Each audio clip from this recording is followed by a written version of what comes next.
Nos visita la licenciada Desiree Wiedemann en la columna Lo que nos pasa. Oportunamente estuvimos desarrollando la problemática del estrés docente específicamente, atendiendo a la situación de que se habían presentado muchos casos de licencia bajo este argumento. Y evidentemente esta situación se da y mucho en el ámbito de la docencia, pero también en otras profesiones, la de los médicos, toda aquella profesión que le signifique a la persona tener que relacionarse con otras personas. Esto tarde o temprano provoca un estrés, un desgaste laboral. Y sobre ese tema vamos a hablar con la licenciada Desiree Wiedemann, porque estamos en la época del año quizás más justa, donde comenzamos a sentir los primeros síntomas y a veces no nos damos cuenta. Buenas noches, Desiree. Buenas noches, Cristian. Bueno, buenas noches a todos, ¿no es cierto? Este tema del desgaste laboral, creo que va a haber mucha gente que se va a sentir un poco identificado, porque tiene que ver justamente con la trayectoria en un mismo trabajo, en un puesto de trabajo directamente relacionado con el trabajo con las personas, ¿no? Atender personas, encargarse de las dificultades que pueden aparecer en el día a día en relación a las personas o a las relaciones interpersonales, ya sea trabajo en grupos, trabajo, por ejemplo, los docentes con niños o entre docentes mismos, o en relación también. Con los adolescentes o con los adultos también. En el caso de los médicos o de todo lo que son los empleados del sistema de salud en general, a lo largo del tiempo empiezan a aparecer determinados síntomas que van indicando que puede haber algún tipo de riesgo de empezar a manifestar este problema que es el desgaste laboral, ¿no? Bien. La problemática se da cuando el cuerpo no nos avisa, es decir, estamos procesando todo con la mente, ¿no? Por ejemplo, ¿cuáles serían los síntomas como para que podamos interpretar cuando estamos en las penumbras de un estrés laboral? Bueno, cuando hablamos de la mente o del cuerpo estamos hablando justamente de lo que son factores de riesgo a nivel personal, ¿no? Donde el cuerpo nos va avisando a través de tensión corporal, a través de dolores de cabeza, dolores de estómago, malestares en el sistema digestivo generalmente, ¿no? O digamos en la cotidianidad de la persona hay mucha fatiga mental también. ¿Mal humor puede ser también? ¿Cómo? Mal humor. Mal humor, sí, también intolerancia en relación al trabajo puntual, claro. El no tener ganas de levantarse, como una especie Exacto. de abulia, ¿no es cierto? Como está el desgaste que genera el día a día, ya no querer levantarse para ir a trabajar o no ir a trabajar y dar lo mínimo y necesario en el trabajo, cumplir con las tareas y después volver a irse a la casa, casi como una cuestión automática.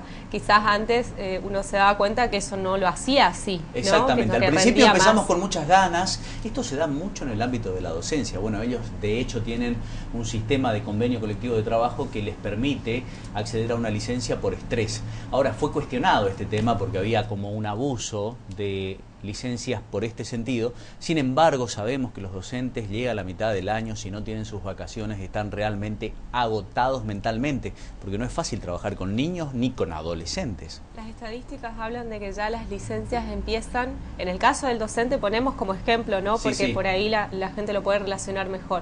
Y quizás está más públicamente de manifiesto está esto, digamos, la relación del docente con la comunidad y que muchas veces los padres se dan cuenta y el mismo docente o sus colegas se dan cuenta de esta situación.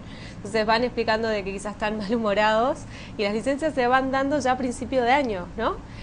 Por ahí cuando uno ve a una persona que se va acercando a la escuela y ya va con la cabeza agacha, ¿no es cierto? Y es primer día de clase, ¿no? Que la falta de interés en relación al cuidado de su propio lugar de trabajo. Ahora, no podemos responsabilizar a la persona por estas situaciones. Esto pasa después de mucho tiempo.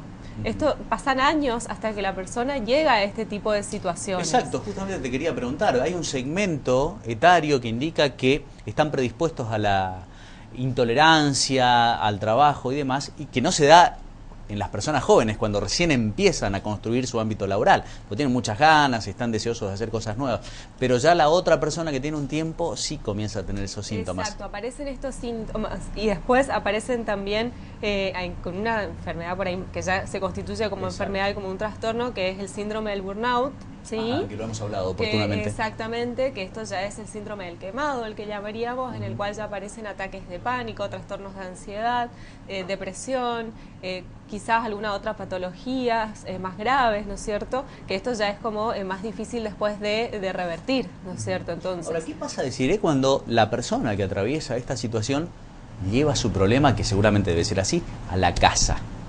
Lo más probable es que lo lleve a la casa, ¿no? Porque también somos individuos y como individuos cuesta mucho separar la cuestión laboral de la cuestión en el hogar, ¿no es cierto? Además, en el caso de los docentes tienen muchas horas de trabajo, algunas personas doble turno, entonces el tiempo que pasan en su casa es un tiempo mínimo en comparación al que te pasan en el ambiente escolar. Y muchas veces las instituciones escolares no brindan, que esto es una cuestión de contexto, que también es un factor de riesgo, ¿no es cierto?, que tiene que ver con el contexto en el que la persona trabaja, ¿no? Si los materiales, si los insumos, si los recursos que va a utilizar están al alcance de esta persona para poder solucionar determinados problemas, ¿no? También conocemos escuelas en las cuales, no, para dar un ejemplo nomás, no hay ventiladores en verano, ¿no es cierto? No tienen lo más mínimo para poder desarrollar una clase como corresponde. Exacto, entonces son muchas horas de trabajo con chicos que necesitan tener también un docente que tenga una estabilidad, que sienta que el contexto lo está conteniendo, ¿no es cierto?, para poder dar bien su clase y ocuparse de quien se tiene que ocupar, que son los alumnos. No puede estar preocupándose de si falta pintar un grado, de si falta un borrador. Si el chico comió, si tiene problemas en la casa y tiene que resolverlos. Exacto. Son muchos los problemas que tienen que atender. Eso tiene que ver con la cantidad de tareas que una misma persona, cuando está en un ambiente laboral, realiza, ¿no es cierto? Y que en realidad no son tareas que corresponden a esa persona. Y digamos, es como tapar baches, ¿no? Hacer como un Ahora deciré, ¿cómo puede hacer esa persona para ir paliando esta situación? Para evitar llegar a la licencia. Es decir, cómo ir corrigiendo, tomarse los fines de semana para descansar en la medida de lo posible. ¿Qué es lo que puede hacer en la vida cotidiana? Bueno, esto es un poquito complicado en realidad porque, bueno, como digo, son muchas horas y generalmente hay mucho trabajo extra para llevar a casa porque no alcanzan las horas de clase. Exacto. Entonces, para realizar las distintas actividades o corregir cuadernos o carpetas. Entonces, ¿qué es lo que sucede? Queda para un segundo plano el cuidado personal, el autocuidado. Entonces, sí, después hay un equipo ya de profesionales trabajando detrás de la persona para que esta persona pueda llegar a volver a tener salud. Pero para esto pasó mucho tiempo. Entonces, la sugerencia sí es tratar dentro de las posibilidades de obtener momentos de satisfacción, momentos placenteros, momentos de autocuidado, ya sea caminar 20 minutos, si es lo que se puede hacer. Por supuesto que hay gente que me va a decir, y la verdad es que estuve parada todo el día, no tengo ganas de salir a caminar, pero bueno, se pueden hacer otras actividades que generen satisfacción, ¿no? Hay que tomarse ese tiempo. Exactamente, Bien. Encontrar algún tipo de actividad que nos relacione con la naturaleza un poco, no estar encerrado de vuelta, ¿no? Poder tener horas de sueño, de descanso adecuadas. Quizás no es tan importante, o sea, hay tareas que hay que terminar, pero hay que ver cuáles son las prioridades y si estoy muy cansado, bueno, veo si lo puedo realizar mañana, ¿no es cierto? Ahora que vienen los finales, los cierres de trimestre y bimestre, es bastante agotador, justamente debe estar muy agotados los docentes. Bueno, decirle muchísimas gracias, excelente tema y da para seguir charlándolo. Sí, totalmente. Muy bien. Nosotros tenemos más información, compartimos síntesis del país.